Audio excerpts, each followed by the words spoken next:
Imagine your life without energy. No phone charged, no lights to study by, no way to heat up last night's jollof rice. It's a bit of a nightmare, right?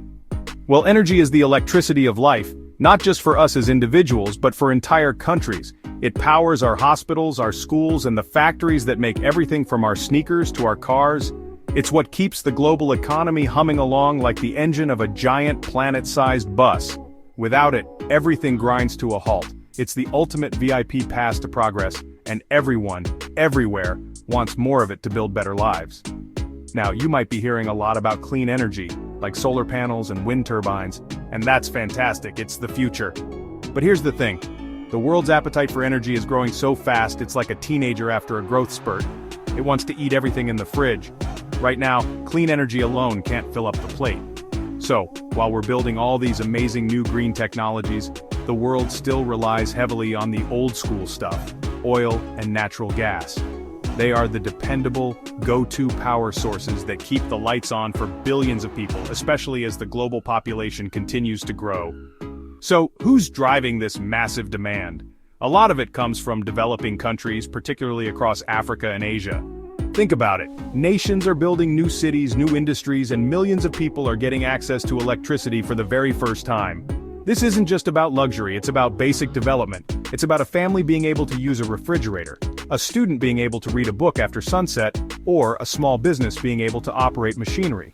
This incredible wave of progress requires a colossal amount of energy.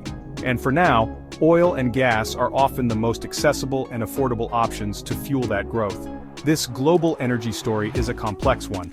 It's not a simple case of good versus bad energy sources, it's a story of transition, of balancing today's urgent needs with tomorrow's critical goals. We are in a moment where the world is trying to figure out how to keep growing and improving lives while also taking care of our planet.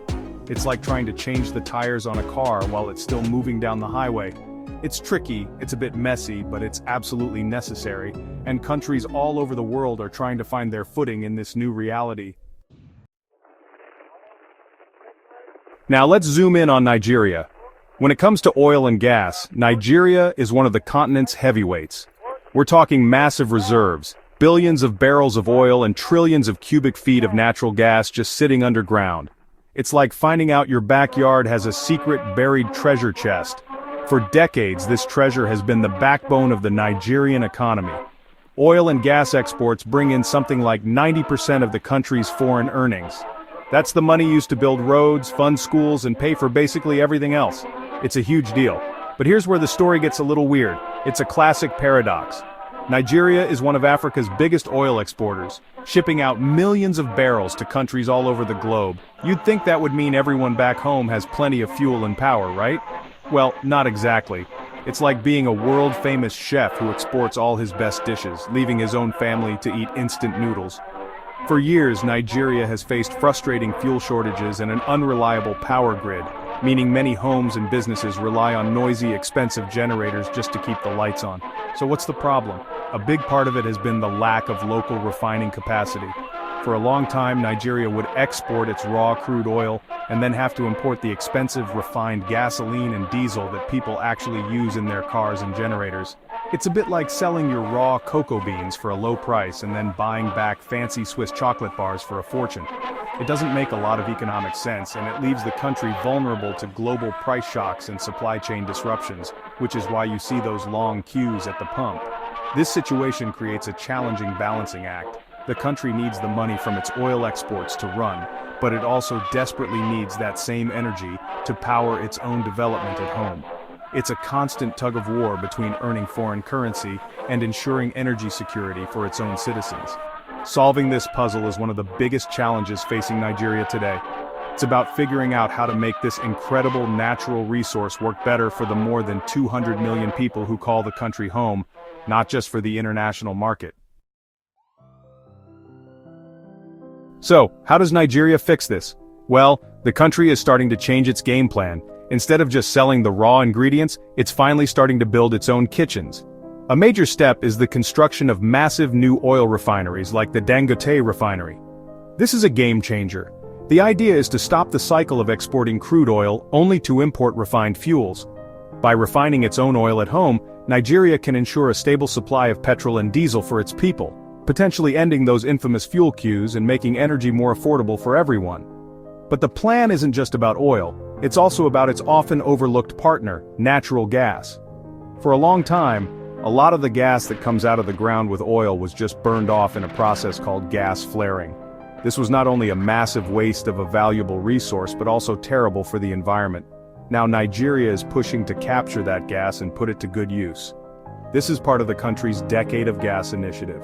The goal is to use natural gas to media group, electrical power plant using natural gas turbines generating electricity in Nigeria, industrial factories powered by gas, G-stock distribute equally, generate much-needed electricity, power industries, and even provide cleaner cooking fuel for households. Making the industry cleaner is another key part of this new strategy. Stopping gas flaring is a top priority, not just because it saves a resource, but because it significantly reduces greenhouse gas emissions. Think of it as putting a lid on a pot that's been boiling over for years. By capturing the gas, Nigeria can turn a source of pollution into a source of power. This move aligns with global efforts to make the energy sector more sustainable, showing that even traditional energy producers can take meaningful steps toward a cleaner future while still meeting their economic needs. All these efforts are about creating a more self-sufficient and efficient energy system. It's about taking control of the entire value chain, from pulling the resource out of the ground to delivering it to the consumer's car or kitchen. By building refineries, harnessing natural gas, and cleaning up operations, Nigeria is trying to turn its resource curse into a true resource blessing. The goal is to ensure that the country's immense energy wealth directly translates into reliable power, industrial growth, and a better quality of life for its citizens. So what does the future hold for Nigeria's energy landscape? It's clear that oil and gas aren't disappearing overnight.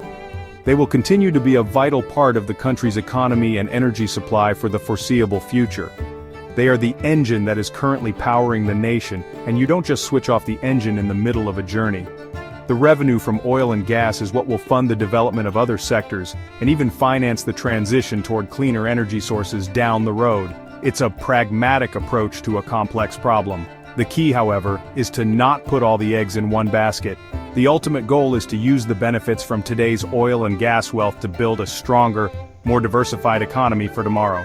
This means investing in agriculture, technology, manufacturing, and the creative industries. Think of it like this. The oil money is the seed capital needed to plant a whole forest of different economic trees. That way, when global demand for oil eventually declines, Nigeria will have plenty of other sources of growth and prosperity to rely on. This transition is happening alongside a global push for cleaner energy. Nigeria is also exploring its potential in renewables like solar and hydropower. The future isn't a battle between oil and solar, it's about creating a balanced energy mixtape. You'll have some classic oil and gas tracks, but you'll also add in some fresh, new, renewable beats. This balanced approach ensures energy security today, while paving the way for a more sustainable system tomorrow, making the economy more resilient and adaptable to a changing world. In the end, the story of Nigeria's oil and gas is a story of evolution. It's about moving from being just a supplier of raw materials to becoming a sophisticated manager of its own resources. It's about the practical challenge of powering a nation of over 200 million people while navigating a global energy transition. Oil and gas still matter immensely for Nigeria, not just as a source of income, but as the bridge to a more diverse, stable, and prosperous future. The balancing act is tricky, but it's a journey Nigeria is determined to navigate successfully.